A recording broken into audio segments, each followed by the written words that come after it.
We humans have cognition and beliefs of all kinds, and the possession of a belief trumps all the automatic biological process and hardware honed by evolution that got us to this place. Possession of a belief, though a false one, drove Othello to kill his beloved wife, and Sidney Carton to declare, as he voluntarily took his friend's place at the guillotine, that it was a far, far better thing he did than he had ever done. Humans are the last word, even though we can feel occasionally pretty inconsequential as we look up at the billions of stars and universes within which we are situated. The question still haunts us. Are we not part of a bigger scheme of meaning? Conventional hard-earned wisdom from science and much of philosophy would have it that life has no meaning other than what we bring to it.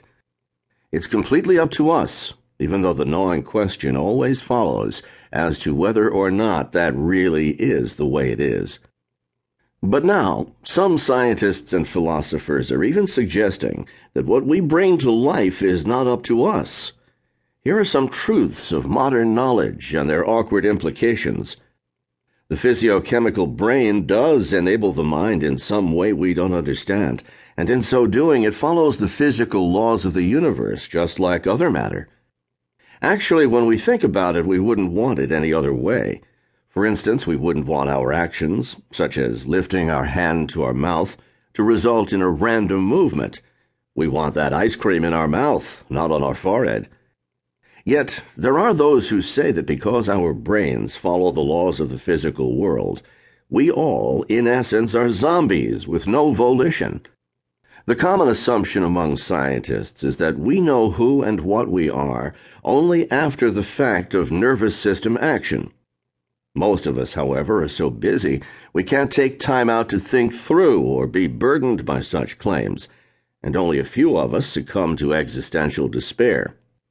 We want to do our jobs, get home to our wife or husband and kids, play poker, gossip, work, have a scotch, laugh about things, and simply live. We seemingly don't puzzle the meaning of life most of the time.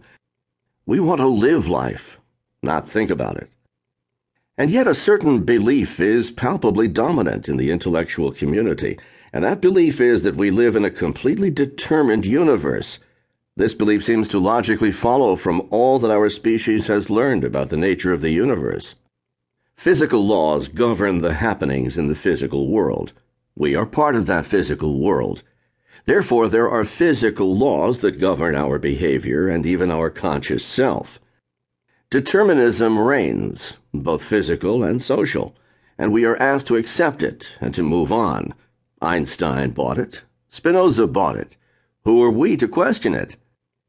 Beliefs have consequences, and indeed because we live in what is believed by many to be a determined world, we are commonly asked to be slow to assign blame and to not hold people accountable for their actions or antisocial behavior. Over the years, Gifford lecturers have approached the issue of determinism from many different perspectives.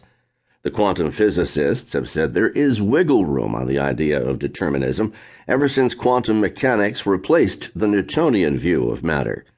There is uncertainty at the atomic and molecular level, and this fact means you are free to choose the Boston cream pie over the berries the next time the dessert tray is passed around. Your choice was not determined at the very instant of the Big Bang.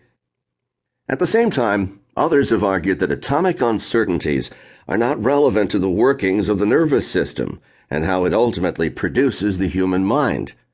The dominant idea in modern neuroscience is that a full understanding of the brain will reveal all one needs to know about how the brain enables mind, that it will prove to be enabled in an upwardly causal way, and that all is determined.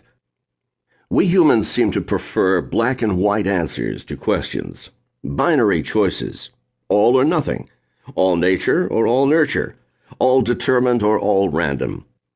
I will argue that it is not that simple, and that modern neuroscience is not, in fact, establishing what amounts to a wholesale fundamentalism with respect to determinism.